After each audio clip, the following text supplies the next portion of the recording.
चलिए, आज एक ऐसे आइडिया पर बात करते हैं जो सुनने में शायद थोड़ा उल्टा लगे, कि जिंदगी के सबसे मुश्किल पल, वो पल जब हम बिल्कुल टूट जाते हैं, वो सिर्फ दर्द भरे नहीं होते। असल में वही पल हमारे लिए नई संभावनाओं के दरवाजे भी खोलते हैं। और यही आइडिया, यही सोच हमारी आज की पूरी बातचीत का सेंटर पॉइंट है। इसका मतलब सीधा सा है, मुश्किलों से भागो मत, बल्कि उनका सामना करो, उन्हें जियो। क्योंकि जब हम ऐसा करते हैं तभी हमें असली ताकत और एक तरह का आशीर्वाद मिलता है। तो सबसे पहली बात जो हमें समझनी है वो ये कि कोई भी मुश्किलों से बच नहीं सकता। चाहे कोई कितना भी टैलेंटेड हो, कितनी भी तैयारी कर ले या कितनी भी मेहनत कर ले, मुश्किल समय तो हर किसी की जिंदगी का हिस्सा है। ये एक सच्चाई है और ये एक ऐसी हकीकत है जिसे झुठलाया नहीं जा सकता। जिंदगी का दस्तूर ही यही है, वो हमारे सामने कभी कभी ऐसी चुनौतियां लाकर खड़ी कर देगी जिनकी हमने कल्पना भी नहीं की होगी। देखिए, जिंदगी का दबाव हमें कई तरह से तोड़ सकता है। पहला असर होता है हमारे शरीर पर। हम शारीरिक तौर पर कमजोर महसूस करने लगते हैं। फिर ये चोट करती है हमारे दिमाग पर, हमारी सोचने समझने की शक्ति पर असर पड़ता है। हम मानसिक रूप से टूट जाते हैं। ये हमारी भावनाओं को भी नहीं बख्शती।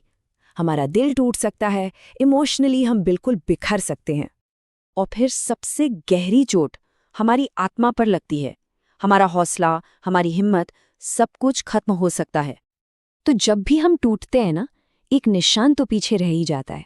अब सवाल ये उठता है कि ये निशान हमारी हार का होगा या हमारी जीत का।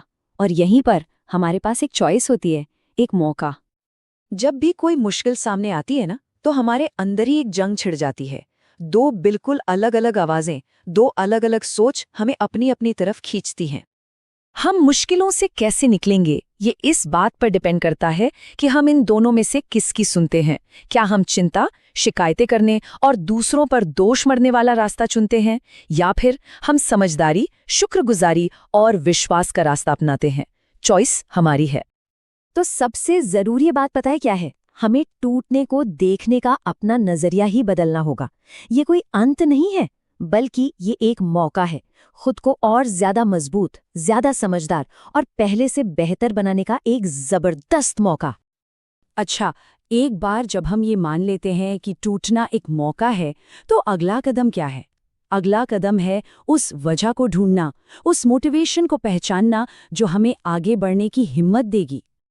देखिए, टिके रहने की जो ताकत है ना, वो हम सबके अंदर पहले से ही होती है। बस उसे जगाने के लिए एक बहुत मजबूत क्यों की जरूरत होती है। एक ऐसी वजह जो उस अंदर की ताकत को बाहर खींच लाए। ये लाइन हमें याद दिलाती है कि सिर्फ मुश्किलों से बचकर निकलना काफी नहीं है। ये एक असली लड़ाई है और इस लड़ाई में टिके रहने के लिए हमें अपनी पूरी ताकत और इच्छा शक्ति की जरूरत पड़ती है। मतलब असली कंट्रोल वो हमारे अपने हाथों में है। बाहर के हालात चाहे जो भी हों, आखिरी फैसला हमेशा हमारा ही होता है कि हम रुकेंगे या आगे बढ़ेंगे। तो चलिए अब उस माइंडसेट शिफ्ट की बात करते हैं जो हमें हालात का शिकार बनने से रोककर एक फाइटर बनाता है। और ये शक्ति आती है खुद से एक वादा करने से, एक पक्का इरादा करने से। ये है सेल्फ बिलीफ की पहली सीढ़ी। ये मानना कि हाँ, इस मुश्किल को हराया जा सकता है, ये एक संभावना है। और फिर आता है अगला लेवल। अब ये सिर्फ एक संभावना नहीं है, ये एक पक्का इरादा है, एक फैसला कि हार तो नहीं मानी है।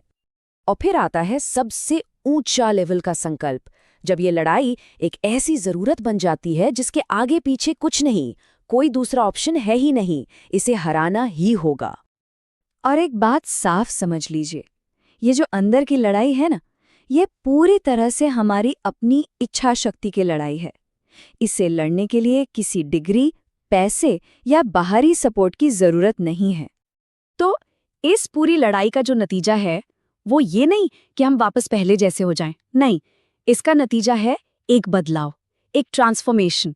हम कुछ नए और पहले से कहीं ज्यादा मजबूत बन जाते हैं। ये स्लाइड हमें वो पूरा सफर दिखाती है।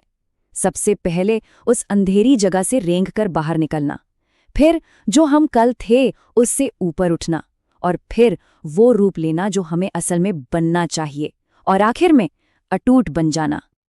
और यहीं पर हमें सबसे बड़ा, सबसे गहरा सबक मिलता है कि असली जीत मंजिल पर नहीं है, असली जीत तो उस लड़ाई में ही है लड़ते रहने में है। उसी प्रक्रिया में हम अटूट बन जाते हैं। और अंत में बस ये एक शब्द, अटूट, ये हमें याद दिलाता है कि जो चीज़ एक बार टूट कर फिर से जुड़ती है वो पहले से कई ज़्यादा मजबूत हो जाती है।